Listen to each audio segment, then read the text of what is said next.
ઓમ નમસ્કાર મિત્રો, આજનો મારો વિડીયો 50 વર્ષથી ઉપરના વડીલો માટે ખાસ, કે જે 50 વર્ષથી ઉપર વટાવી ચૂકેલ છે એવા માટે ખાસ ઉપયોગી વિડીયો છે મિત્રો.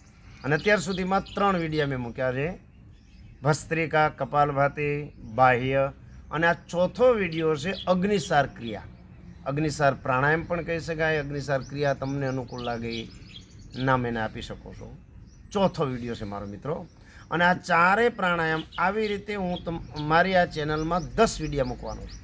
ભસ્ત્રિકા, કપાલભાતિ, બાહ્ય, અગ્નિસાર, અનુલોમ વિલોમ, શીતલી, શીતકારી, ઉજ્જાઈ, ભ્રામરી અને ઓમકાર, આવા 10 પ્રાણાયામોના વિડીયો પરફેક્ટ મૂકવાનો.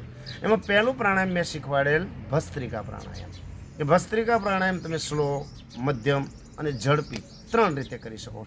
મેં એકદમ સ્લો પ્રાણાયામ શીખવાડેલ છે. સિદ્ધાસન જ્ઞાન મુદ્રામાં બેસી શ્વાસ ભરવાનો, શ્વાસ છોડવાનો, આવી રીતે. તો 50 સુધી તમે આ ભસ્ત્રિકા કરી શકો છો. ભસ્ત્રિકા પ્રાણાયામ પૂર્ણ કર્યા બાદ કપાલભાતિ પ્રાણાયામ આ પ્રમાણે: ફક્ત શ્વાસને છોડવો 500 વખત નિયમિત તમે કરી શકો છો. અને તમારે આખું પેકેજ 10 પ્રાણાયામનું કરવું હોય તો 30 વખત ભસ્ત્રિકા, 300 કપાલભાતિ, 3 વખત બાહ્ય પ્રાણાયામ, અને આ ચોથું પ્રાણાયામ અગ્નિસાર તમે 3 વખત કરી શકો છો. ખૂબ સરસ પ્રાણાયામ છે અને 50 વર્ષથી ઉપરના વડીલો ટેસ્ટથી કરી શકશો.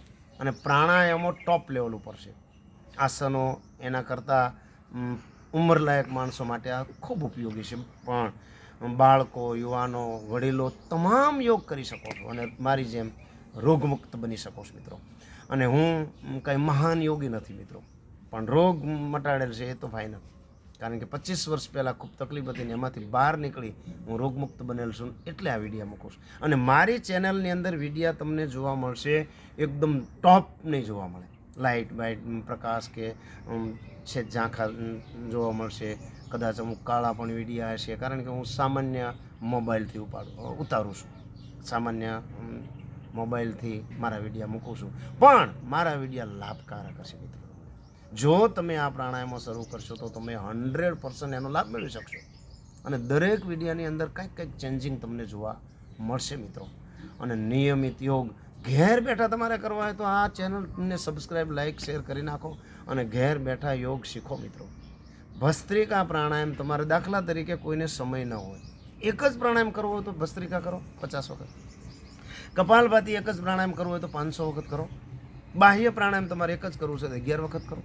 અને અગ્નિસાર 11 વખત કરો. એક જ કરવું હોય તો. પણ આખું પેકેજ કરવું હોય પ્રાણાયામનું, 10 પ્રાણાયામો નિયમિત કરવા હોય તો એના માટે હું વિડીયો મૂકી દઈશ મિત્રો. ભસ્ત્રિકા, કપાલભાતિ, બાહ્ય અને અગ્નિસાર. હવે કેવી રીતે તમારે અગ્નિસાર પ્રાણાયામ કરવાનું છે? સિદ્ધાસન, પદ્માસન, વજ્રાસન તમને અનુકૂળ લાગે એ પ્રમાણે ખુરશી પર બેઠા બેઠા પણ તમે કરી શકો છો. જ્ઞાન મુદ્રા, પ્રાણ મુદ્રા, તમને જે અનુકૂળ લાગે એ મુદ્રાનો તમે ઉપયોગ કરી અને યોગ કરી શકો છો. હવે અહીં ધ્યાન રાખજો કેવી રીતે અગ્નિસાર પ્રાણાયામ કરવાનું. શ્વાસ ભરી, પૂરેપૂરો શ્વાસને ભરી લેવાનો, છોડી દેવાનો, પેટ અંદર ખેંચી લેવાનું.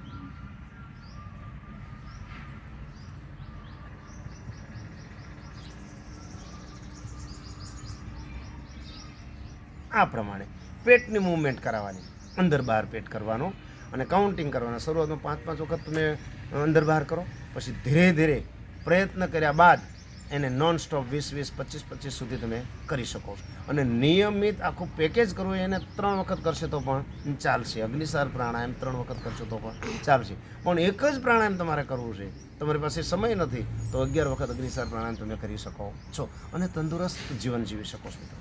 બહુ સરસ પ્રાણાયામ છે. શ્વાસ ભરી, પૂરેપૂરો શ્વાસને ભરી લેવાનો, શ્વાસ છોડી દેવાનો, પેટ અંદર ખેંચી લેવાનું.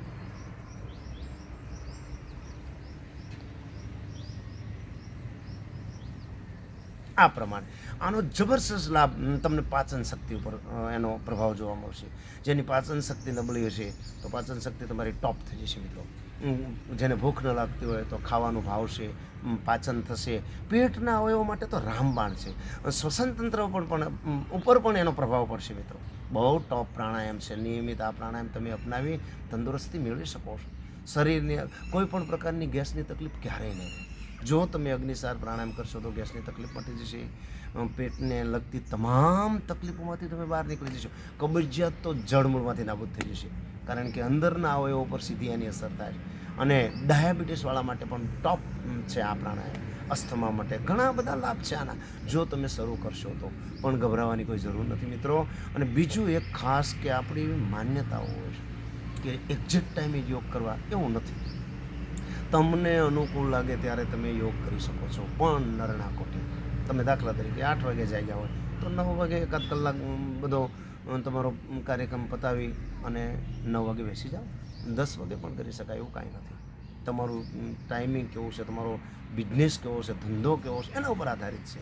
તમે ક્યારે ઘરે આવો છો એના ઉપર આધારિત હોય. અને યોગ એવું નથી કે હા, એક છે, સવારે કરવાથી વધારે લાભ મળે છે.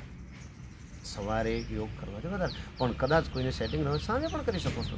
અને એનો લાભ તો છે જ, નથી લાભ એવું નથી. સવાર સાંજ તમને અનુકૂળ લાગે એ સમય પકડીને તમે યોગ કરો યોગ, રહો નિરોગ મિત્રો.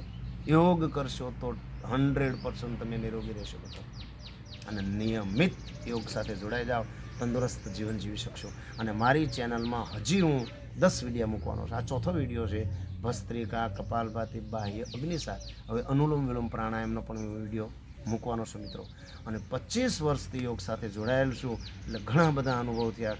અને વધારે પડતા અનુભવ તો યોગ ક્લાસ ચલાવવાના કારણે, કારણ કે યોગ શીખવા આવતા હોય એને શીખવાડવાથી એમાંથી વધારે મને અનુભવ થયો છે મિત્રો. અને અત્યાર સુધીમાં ઘણો બધો અનુભવ યોગનો હું ધરાવું છું, પણ હું કંઈ મહાન યોગી નથી મિત્રો.